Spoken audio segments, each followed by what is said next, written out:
Ladies and gentlemen, good morning and welcome to the show. I'm glad to have you guys here on this Tuesday, the 5th of March, 2024. Yesterday I produced 2 shows. And you know what was really bothering me and what I got into and I was very passionate about in the shows? I went into a rant like you wouldn't believe. I didn't post these shows on. Maybe I was just venting. Maybe I had to vent about it. What I was venting about is the fact that we are drifting. The nations of Earth right now are drifting toward the unimaginable. World War III. We're drifting toward it. And, you know, just like a boat that's drifting down the current on a river heading toward the waterfalls. If something doesn't come along, if that boat isn't throwing a rope, if something doesn't come along to break the current off so that the boat can go down another course, it's just logical to assume that boat's going to go over the falls at a certain point. Now, we haven't went over the falls. World War III hasn't started yet. But now is the time for action. If you had children on a little rowboat and they were heading toward a waterfalls and you were on the bank and you were watching that happen, well, I mean, you'd say, hey, you'd do almost anything to try to stop that boat. But the people of Earth, you know, they're so complacent, they don't even know what's going on out there right now, for crying out loud. Anyway, I'm not going to get into it again. I'm not going to get into a rant. I told myself I was going to do this show and not get into a rant about this. But it's very upsetting. But we're going to move on here and we're going to get started and we're going to take a look at what's happening in the news today. You know, there's these blizzards. Huge blizzard hits California and Nevada in pictures here. And listen, they got 7 feet. Now, I know what it's like. We got 4 feet here. 4, maybe 4.5. Where I was, it was almost 5 feet of snow. It was a couple blizzards that come in. We got almost 5 feet. And you know what? When I was shoveling that stuff in the driveway in front of my house, I was building these giant mountains on the side of the driveway with the shovel, flinging it up there. And it was like, I'm going to tell you, there's no place to put the darn stuff. You get to a certain point, especially if you got a house next door and he's trying to get rid of his too. And he's dumping his into your driveway and you're dumping yours into his driveway because there's no place to put the stuff when you get about 4 or 5 feet of it. And at 4 or 5 feet, it starts to crush people's roofs. Roofs can only take so much weight. You know? So here we go, guys. They got 7 feet.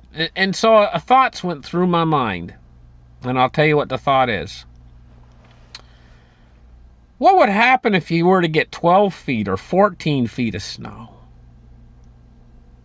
Could it absolutely bury you how would you even get oxygen? It'd be like being buried in an avalanche, for crying out loud. And I'm telling you, this happens quick. Like, oftentimes a snow, 4 feet, 7 feet of snow, can happen overnight. You wake up the next morning and you open up your front door and it's all filled with snow. What if a series of these storms were to come, like one dump 5 or 6 feet and then another day later another one dumped 5 or 6 feet? What if you got caught in some sort of a weather phenomenon that was just piling the snow on deeper and deeper and deeper? Now, we haven't seen things like that happen very often here on Earth, but we're seeing unusual weather patterns happen now. And this is a worry. Along with the heat. The heat's also a worry. On the other side of this coin, we're getting these heat events called wet bulb events, where the humidity's high, the temperature goes up over 100 degrees, and when that happens, see, how your body gets rid of heat is through sweating and stuff and evaporation. But in a wet bulb event, you can't sweat. It doesn't evaporate.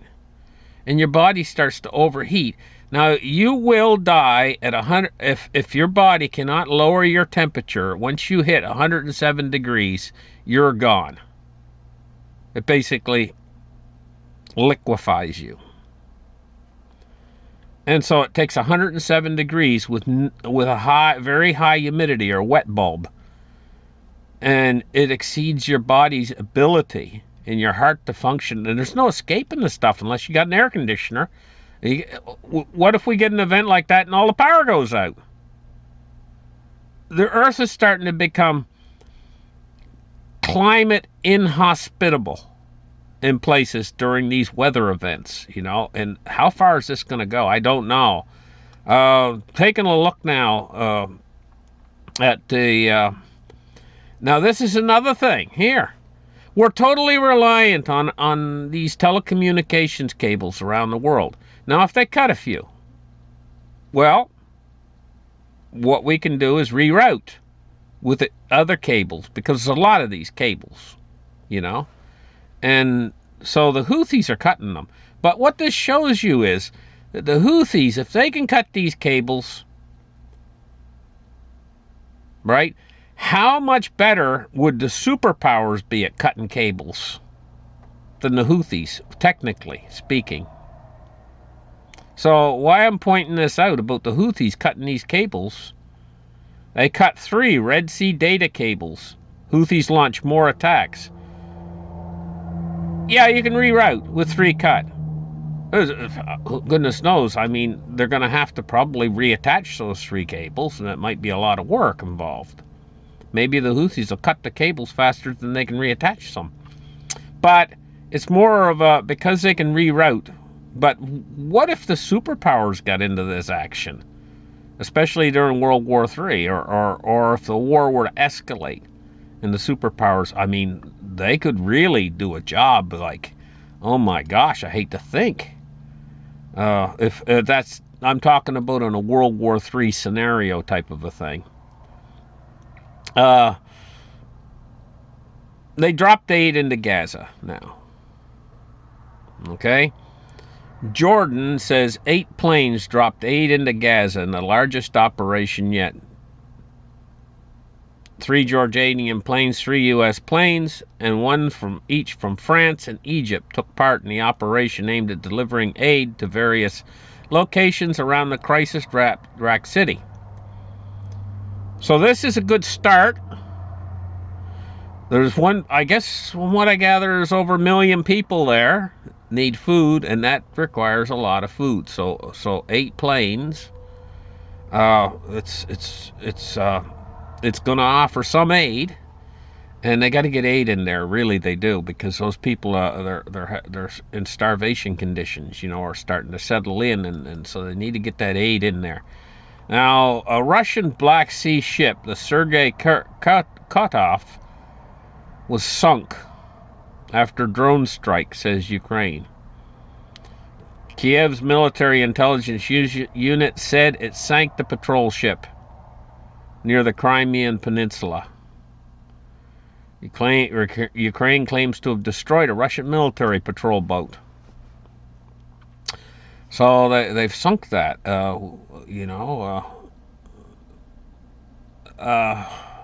During a drone strike. It must have been a big drone to be able to sink an entire ship, and they must have got a good hit.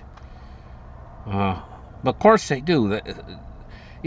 Drones kind of a carry-all term for unmanned aerial vehicles. So, I mean, some of them are rather large. And some of them are so tiny, they're almost like an insect. It could be anywhere in between. Now, this is big for... the Supreme Court is ruling on big decisions here. And the Supreme Court was asked to block a law letting Texas deport migrants. And so the Biden administration asked the U.S. Supreme Court to block a Texas law that would let the state arrest and deport people who entered the country illegally. This is another politically charged case on the court's election year calendar. So these cases are coming in. But here's the thing.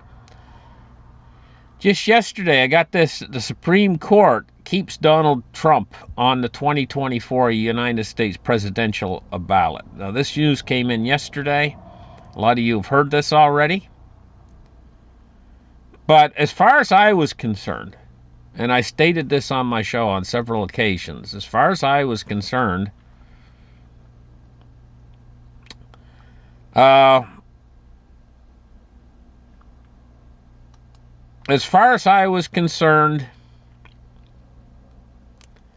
this was up in the air. Whether or not the Supreme Court would rule that he could stay on the ballot or they would kick him off the ballot. As far as I was concerned, this is up in the air. I was waiting to see what they would do. And now I seen what they would do. They've kept him on the ballot. This means he can actually run. And so, what's next? What's next is Super Tuesday, I guess. And then it's going to be what? Is it in November, I think? The big presidential election? Wow, this is going to be a big year. You know that? Now, here's the thing. We see silver at $23.93. But silver's not up as much. Gold is really on a tear, guys. Gold's on a tear right now. Gold is really going up and exploding in price. Bitcoin's exploding in price. I think that what we see is the consensus is in, and it's going to be inflation. Yeah, I think that, traders and stuff, they got their ear to the ground. I got my ear to the ground on this show here for you guys. But the traders really have their ear to the ground too, and sometimes they get into information that it's not available, it doesn't come out for a little while yet for the general public, and they know which way things are turning. And we see the gold price starting to roar up, silver starting to roar up a little bit, Bitcoin really roaring hot. It might be starting to happen pretty soon.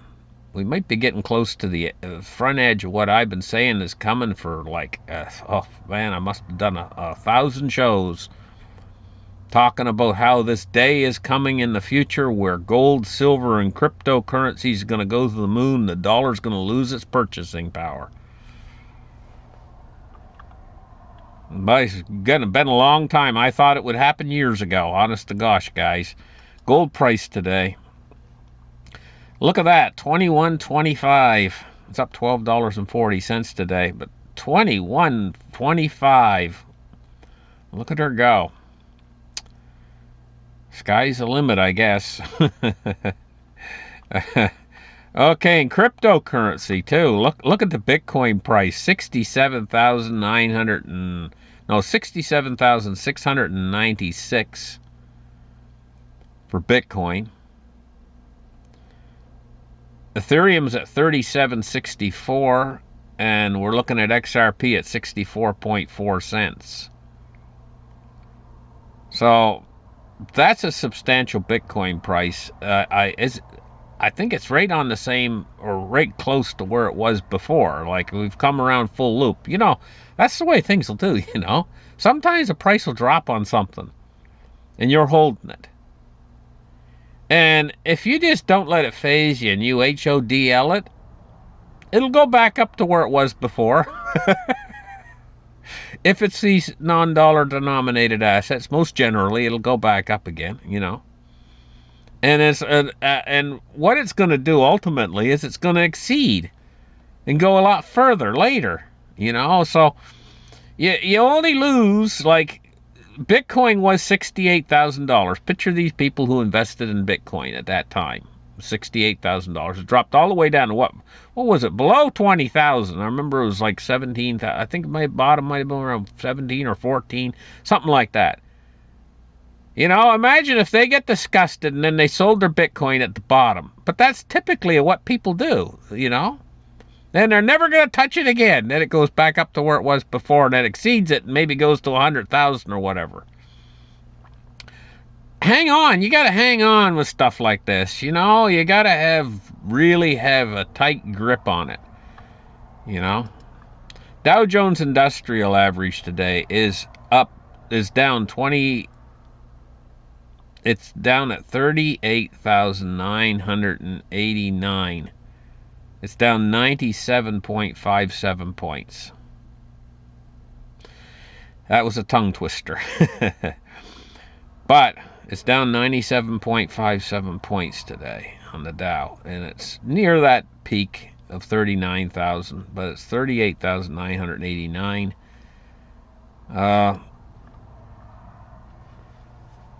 One of the real tells of the hyperinflation is going to be when the stock market really takes off big. That's when you know that the dollar's losing value big. Taking a look at crude oil today is 78.06, down 68 cents. You know, the dollar's not just going to go poof and gone during a hyperinflation or whatever. They say the dollar's going to die and all this kind of stuff. No, it's not going to die. They're going to use it to the very end. Even when it's hyperinflating, the world will still be using dollars, but they won't be worth very much. They'll be worth less and less and less and less. It doesn't die until it makes it to zero. And, you know, looking at previous typical hyperinflations, when it's worth about 1/trillionth the value of its worth now, that's when it's finally dead. So when it takes $1 trillion to buy an apple, that's when you know the dollar's dead. It's finally dead. But that process can take a long time. And then what they do is when it dies, that's when they replace everything. And they come in, and typically in a hyperinflation, what they do is they'll bring in, sometimes they'll replace it the same. They'll have the old currency, and then the same name of the old currency and the same name of the new currency they create. So you would have new dollars and old dollars. The old dollars would be worth almost nothing, and the new dollars would have value again. And they might be side by side, and they might be practically indistinguishable, still look like the old dollars. A few years ago, I traveled to Romania, and that's exactly what happened in Romania. They have a currency called the Romanian leu, I think they call it. You know,